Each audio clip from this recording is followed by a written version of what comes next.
Don't walk in front of me. I may not follow, don't walk behind me. I may not lead, walk beside me. Just be my friend. Friendship is born at the moment when one man says to another, "What? You too? I thought that no one but myself." A friend is someone who knows all about you and still loves you. The truth is, everyone is going to hurt you. You just got to find the ones worth suffering for. If you live to be 100, I want to live to be 100 minus 1 day so I never have to live without you.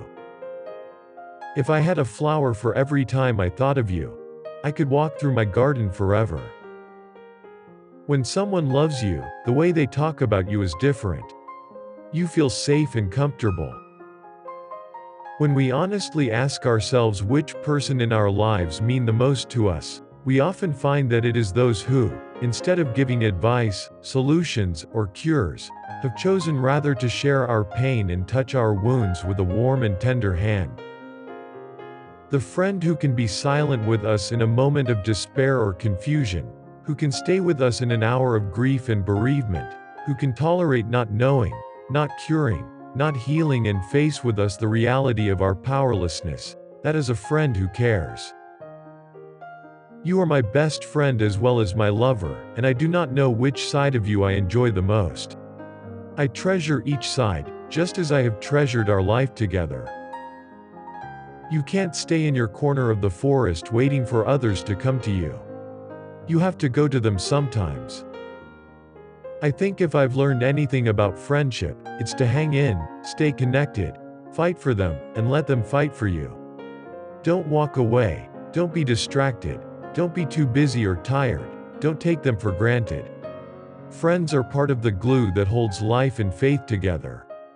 Powerful stuff. Friendship is the hardest thing in the world to explain. It's not something you learn in school. But if you haven't learned the meaning of friendship, you really haven't learned anything. Well, it seems to me that the best relationships, the ones that last, are frequently the ones that are rooted in friendship. You know, one day you look at the person and you see something more than you did the night before. Like a switch has been flicked somewhere. And the person who was just a friend is suddenly the only person you can ever imagine yourself with. Only a true best friend can protect you from your immortal enemies. Some birds are not meant to be caged, that's all.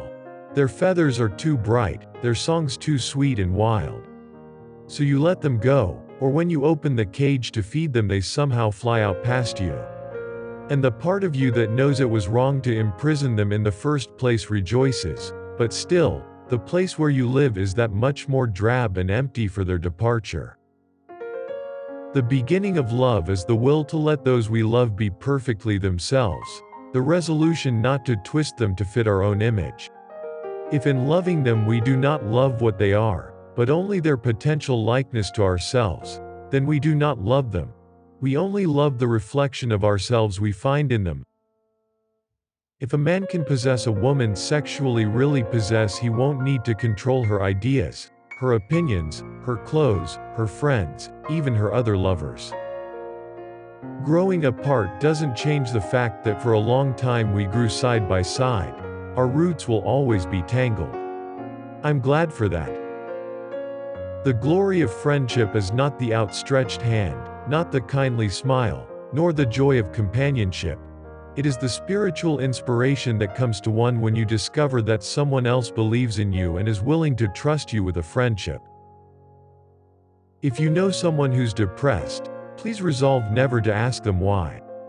Depression isn't a straightforward response to a bad situation. Depression just is, like the weather. Try to understand the blackness, lethargy, hopelessness, and loneliness they're going through. Be there for them when they come through the other side. It's hard to be a friend to someone who's depressed, but it is one of the kindest, noblest, and best things you will ever do.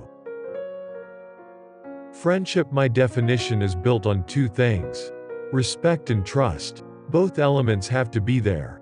And it has to be mutual.